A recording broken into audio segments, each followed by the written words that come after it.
Hey everybody, it's Mary. Welcome back to the channel. Today I am so excited, and not just because I discovered this little animation business on my Word. No, even though those butterflies are cute. No, I'm so excited because I am finally getting a video up that involves a hero arts kit. They keep coming in every month and they keep going in a pile. So I'm super happy to bring the Italy themed stamp set. This is the kit from this month. It is April. And I'm just going through real quick showing you what comes with this kit. There is tons of paper, tons of cardstock. This cardstock is really thick. It's gotta be, in my board certified paper weighing opinion, at least 110 pounds. So it's really good quality. Here's the cute little stamps that you get. This is a lot of sentiments in both English and Italian, which I think is just fun. And then the dies that come with the kit, which really make the entire, this kit is the dies. So I'm going to tear these apart and get ready to start playing. I had a small revelation as I was playing with this Hero Arts, my monthly hero.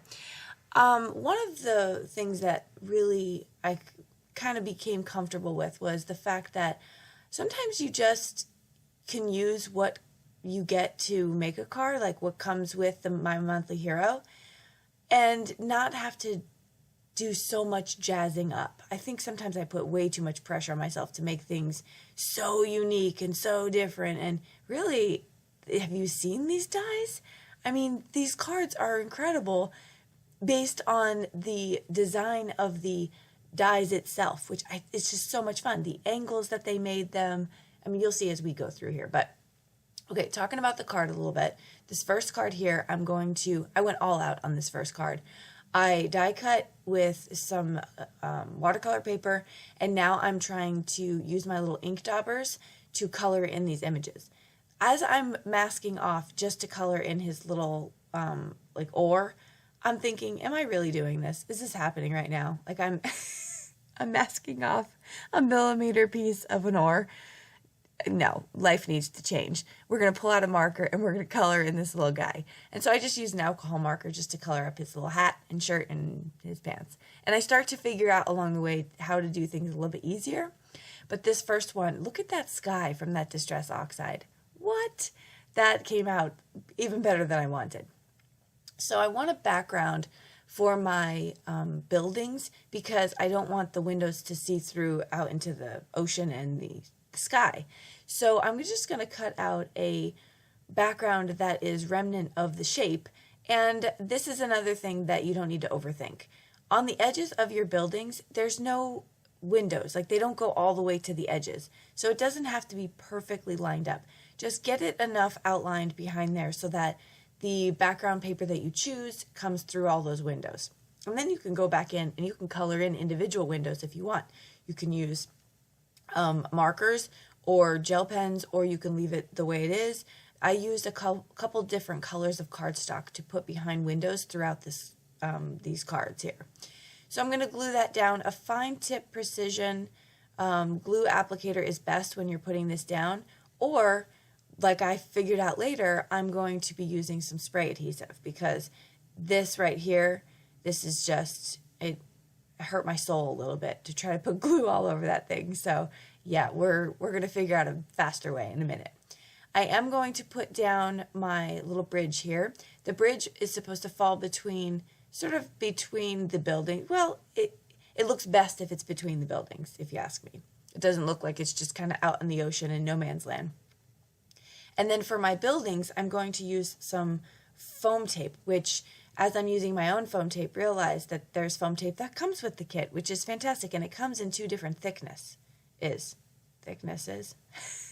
So you can use it up. And trust me, I was definitely liberal with my foam tape throughout these 6 cards.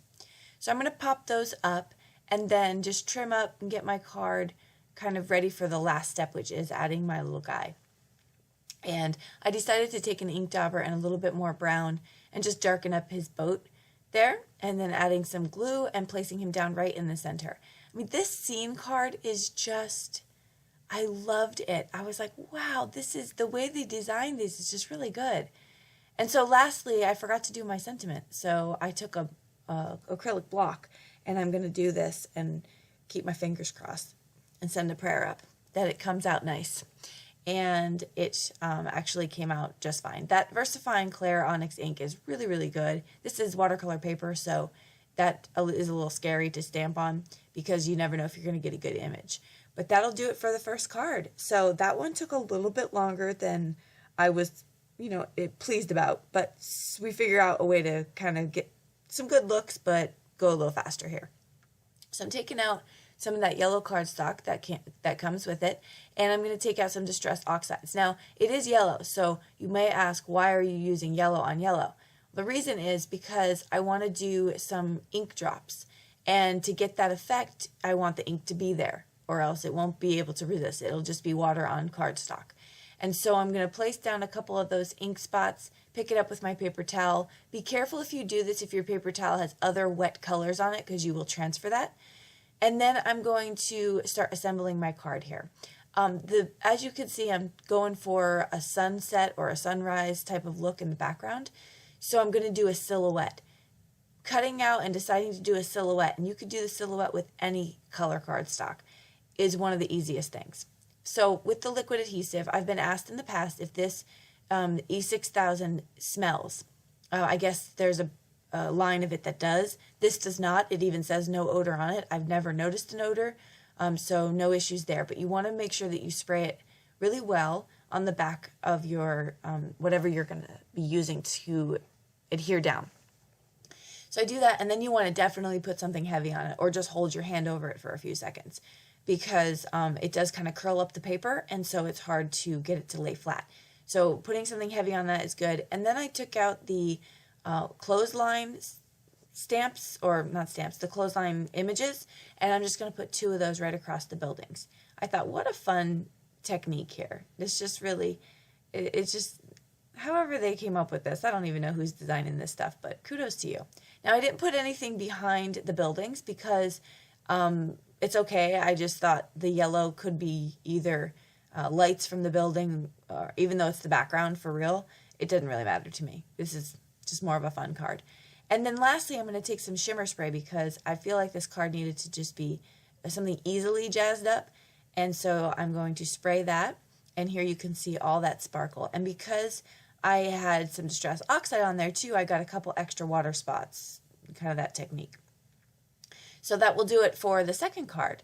That one was so much fun because it was so easy to make. And I think I appreciated that. Now, let's talk easy. I'm not wasting this piece of paper, and you will not sit tucked away into my stamp stash for the rest of all your days. I'm cutting this up, and this is going to be a focal point for a card. Is this not just such a gorgeous photo? So I love it so much. The colors, the lights, it's just beautiful. And so I cut that down with a Lawn Fawn rectangle stitch die, the biggest one I have, and it's going to cover a full A2 size panel. I'm going to stamp it out with this stamp sentiment here, and then I'm going to take one of the cardstock pieces from the kit, and I'm going to make that an A2 size card. I use a lot of that cardstock for card bases for my cards today. If you do that, the cards are very dark, so putting a lighter piece of cardstock inside or using a silver, white, something kind of gel pen when you're writing your message would be fine. So I'm going to place that down. I used lots of foam tape on the back of this because I want to give it a little bit of dimension. It's, I would say, minimally jazzed. So some foam tape and a sentiment. And that is the card. So I love this card. This is one of my favorites. The great thing about this too is I have very, very close friends of mine who just got stationed in Italy, and they're in the Air Force. And I'm going to send them a pack of cards that they can send out to folks. So I think that hopefully they'll like that. Okay, so we're moving on to now using this building die here. And this is where I'm going to cut out a couple templates for the back because I want the back of my building to look like it has lights in it. And so I'm just showing you here, this is how I did it. And I did it a couple times, so I have a few of those laying around for when I want to use this die. And then I'm going to pull out some of my alcohol papers that I've played with. This has to be one of my favorite ones I've done, is this brown and gold. And I did not think I was going to like it when I started playing with those colors. But I was using the alcohol pearls, like I don't have the names right now, but the smoke. And then I was using gold and another brown. And I love the way it came out. So I thought that would be really good to use for the buildings from the kit. And so I stamped out all those buildings. And you'll see as I go through the rest of these cards, I am going to use those for my cards. So first up is going to be this, that building. I'm sorry, I don't know what building it is. If you know, let us know. I would probably Google it. But so I'm going to start playing with this one. Get some Distress Oxide. I'm making a sky background. These next two cards are very, very simple. Just really using the dies as the focal points. And I'm going to take a rectangle stitch die that I have and cut that down. I wanted it to fit almost exactly the length of the building die. And so then I'm going to just try to put my card together here. Again, very simple. Some of these cards took me about 10 minutes to make, which is really no time at all in the card making world, as we know. So, okay, I'm putting the backing on. And again, just you don't have to have it perfect, just enough of kind of a silhouette of the back. Then I'm going to stamp down my sentiment here, which says grazie. And that is thank you in Italian, if you didn't know. I think that's probably one of 3 Italian words that I do know. So then I'm going to place down my card. When I was in England, I lived in England for a couple of years, there was a local restaurant that would do cooking classes, Italian cooking classes, and I took one. And let me tell you, it was so much fun. Not even just to take the class, but to learn so much about how you're really supposed to make pasta. Because I think in America, I think we potentially overcook our pasta. And I won't say that's an American culture thing. I think it's just, I don't think we know that you're really not supposed to overcook it because it changes the whole molecular structure. Anyway, that's about as far as I could tell you. It just stuck with me that al dente is probably the healthiest way to cook your pasta, from what I learned. I don't know if that's true, but okay, so now I'm just putting my card together. I think you saw when I was die cutting the gold mirror cardstock, I cut out a rectangle in that because I don't like to waste it. It's just going to be sitting there on this card, so I might as well cut it out and use it for something else. And then my last finishing touch on this card, I like the gold and teal look together. That's something I don't think I've done before. So that came out, I like the way that came out. And then some gold Nuvo drops just to add a little bit of embellishment to that. I like to pop up that building because look at the shadow effect that you get for that. So that was really fun. Okay, we are moving on to card number 5. And I'm going to color in this die cut here with some Seedless Preserves Distress Oxide. And then honestly, when I'm going through these cards and I'm making them, I really have no idea what I'm doing until I start doing it. It's just the way it is. But as I'm putting the oxide on, I'm like, this is going to stay wet longer. What can I do with that? And so I decided to do like a dipping effect of the top of the building into gold embossing powder. And so then I'm going to heat set that, and I really like the way that comes out. Now the next thing I wanted to do was kind of have an accent of the gold and that purple, because the purple cardstock that comes with the kit is like Seedless Preserves. So here I'm just doing the same thing I did in the last card, but that panel you see right there, that's Distress Oxide. No, it's not, that is alcohol ink.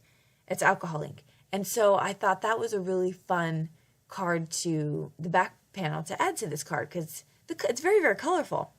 But I was like, well, I want a little bit of distressing behind that, kind of like a gold embossed tip around the edge of the card, which I probably should have just dipped that alcohol panel into embossing powder. By the way, I'm using poster board for that heat embossing, and it embosses like a dream. More to come on that. I'm going to do another savings tip technique video. It's coming soon, and I'm going to talk about that more, but I was very happy to know that. So here's where I'm trying to let me dip the edge of my cardstock into some VersaMark ink and then some embossing powder. So you can get kind of this distressy look. Well, my dipping thing, when I'm pressing down on the VersaMark, it's too perfect because it's like a perfect line of embossing powder. So that's not the look I was going for, although I just went with it, and I am heat setting it. Now I realize that when I place my panel on top of this card, it actually is going to perfectly cover it, giving me a matte of gold. You'll see what I mean here as I place this down. There's nothing really exciting or fun about it. It's not what I was going for. I could have just pulled out a gold piece of cardstock and done that. So what I would have done differently is I would have just dipped the edge of the paper and not pressed the edge of the paper, if that makes sense. Anywho, I still do like the card. I think this was, again, another clean and simple card for this. It's good for a masculine card. Now, card number 6. This is our final card here in this series. I embossed, you can see that indentation. I embossed the 2 buildings onto my paper because you can use dies to do that. If you have a silicone mat, you can do that. I struggled, and it took me a few minutes to figure out what the sandwich looked like in my cutting plates. And I'm not even sure that I did 100% right, so you might want to YouTube that. But I'm thinking, okay, this was going to be my grandest card. This is going to be, I'm going to heat emboss those, and then I'm going to watercolor those buildings in, and we're going to have this gorgeous watercolor 1-layer card. That, my friends, was what was in my head. That is not how this ended up. So we'll talk about that. So right here, I have masked off all my buildings with white masking tape. And I'm coloring in the water and the sky, which I think came out great. Love the way that looks. And so then I am going to start to watercolor. So I put some, I think I used Arteza markers on my little craft mat there, and I'm just going to go in and drop some color in, and we're going to color in these buildings. And I'm like, okay, this is probably going to need a few more layers. That's what my brain was telling me. This isn't coming out. As I'm doing it, this is not coming out the way I wanted it to. What can be done about this? So I just keep working at it and just adding more color and, heading off to the other side. I even wet the paper first, drop some color in. I'm not saying this technique can't be done. I'm saying I couldn't do it. After all was said and done, I was like, whoa, that is an HM. Hot mess. So I figure out at the end, you'll see what I did. But before I get there, I'm taking some of that tumbled glass for the sky, and I'm going to add it into next to the building because I feel like there was just too much white left over because I couldn't get my masking tape to fit perfectly around that building. I probably should have just die cut my, no, that wouldn't have worked. Die cut my buildings in masking. Okay, so here's how I decided to fix this. Those 2 pieces that I had cut out prior, I forgot about them. So I'm going to grab those up, and I'm going to place those down onto my cardstock, and they're going to be my building. So now I have the background that's already colored in because I watercolored it, so I don't need to cut out any pieces for that. So that was a win. And now I have this beautiful alcohol panel cut down into the buildings to be my card. So I ended up loving it. So even if you're not happy with something, take a step back and try to figure out, okay, what could I add to this? What can I do? Because I don't want to throw this away. If that's always your goal, I think in all my card making days, I could maybe count on how many times I've tossed the whole panel on one hand.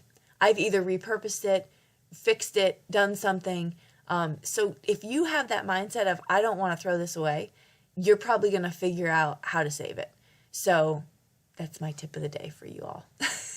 I added a sentiment and then some flowers, not flowers, what are those things called? Those are birds. Added some birds and I heat embossed it, and then I put lots of foam tape on the back, popped it up. And I love that I have a happy retirement card now because a lot of my friends now are retiring. So yeah, it's time to send out some cards for them. And here are my 6 cards. Thank you so much for hanging out with me for these 6 cards. Hopefully these gave you a little bit of inspiration and some ideas on how to use your kit, or even how to use stuff you already have in your stash, which I am always an advocate for. You know me. So thanks again. I'll list everything I used below. Don't forget to hit subscribe so you don't miss anything from me. And you can also hit that bell notification. I hear that tells you when I post a video, so that's cool. And then also I'm going to list below some other social media platforms that you can find me. This way we can connect and show each other our projects and all that good stuff. So thanks again. Here's some videos to hold you over. We'll see you in the next one. Bye-bye.